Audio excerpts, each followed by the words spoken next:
अस्सलामुअलैकुम।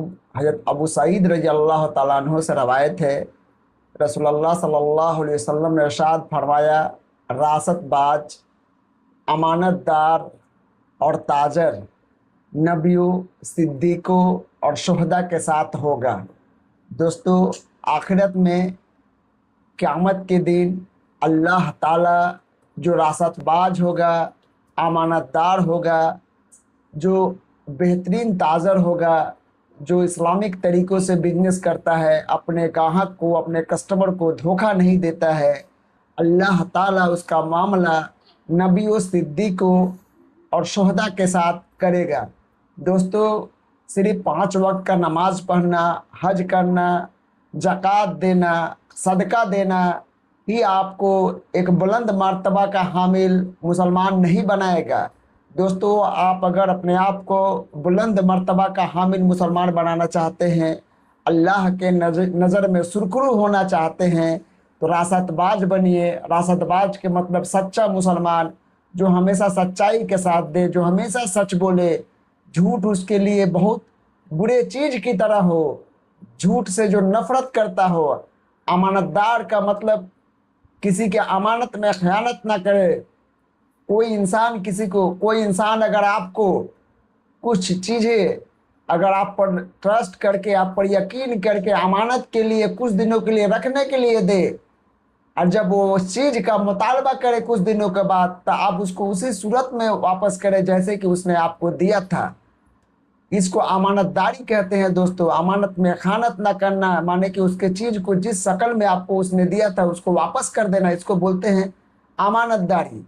और दोस्तों, ताजर, यहाँ ताजर से मुराद ऐसा ताजर जो कि जमाखोरी नहीं करता है, जो अपने प्रोडक्ट में, जो अपने माल में मिलावट नहीं करता है, जो अपने कारोबार में किसी किस्म का अल्टरेशन नहीं करता है, ऐसे अडल्टरेशन नहीं करता है, किसी किस्म का ऐसा मरहला नहीं रखता, कोई पहलू नहीं रखता अपने कारोबार में जिसमें कस्टमर के साथ चीटिंग होता हो, कस्टमर से नाजायज पैसा वसूला जाता हो।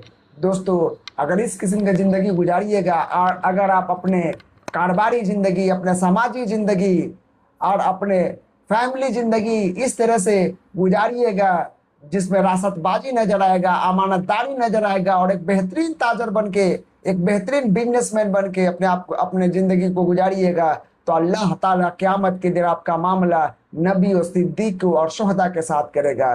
दोस्तों, ये कितना बड़ा एजाज़ होगा।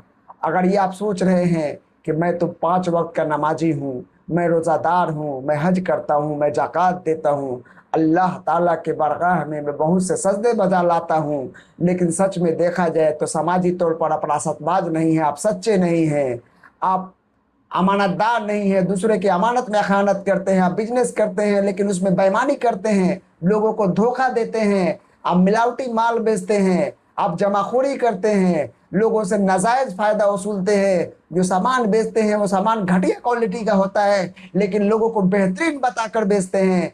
तो जान जाइए दोस्तों, आपके तमाम जो रस्म है, जो नमाज के शक्ल में आप अदा कर रहे हैं, रोज़ा के शक्ल में अदा कर रहे हैं, हज के शक्ल में, ज़कात के शक्ल में अदा कर रहे हैं, अल्लाह ताला उसका कोई वैल्यू नहीं देगा। अल्लाह ताला ये सब दिखावटी चीज़ों का कोई वैल्यू नहीं देगा। लेकिन आप सब चीज़ें करते हैं, रोज़ा रखते हैं, नमाज पढ़ते हैं, हज करते हैं, ज़कात देते हैं, साथ में आप अमानतदार हैं, रासतबाज हैं, साथ में आप बेहतरीन ताजर है, बेहतरीन बिजनेसमैन है, जो कि ईमानदार है, लोगों के साथ अच्छा मामला करता है, तो ऐसे लोगों का मामला अल्लाह ताला नबियों, सिद्दीक़ों और शुहदा के साथ करेगा। ये भी एक बहुत बड़ा एजाज़ होगा। दोस्तों, तो आइए अपनी ज़िंदगी को बेहतरीन तरीके से हदीस और कुरान के मुताबिक गुजारें, दिखावटी ज़िंदगी से बाज आ जाए, तौबा करे। जो भी ज़िंदगी जिए उसका एक ही मकसद होना चाहिए, अल्लाह और उसके रसूल को राज़ी करना, अपने आखिरत को बनाना। और दोस्तों, जब हमारी आखिरत बेहतरीन हो जाएगी, जब हमारा अल्लाह हमसे राज़ी हो जाएगा, तो दोस्तों दिन और दुनिया दोनों संवर जाएगा। 4 दिनों की ज़िंदगी है, एक दिन हमें और आपको इस दुनिया को छोड़ कर चले जाना है, तो क्या ही बेहतर होगा कि हम अपने आप को इस तरह से ज़िंदगी गुजारे कि हमारा अल्लाह हमसे राज़ी हो, हमारा रसूलुल्लाह सल्लल्लाहु अलैहि वसल्लम हमसे राज़ी हो। अल्लाह हाफिज।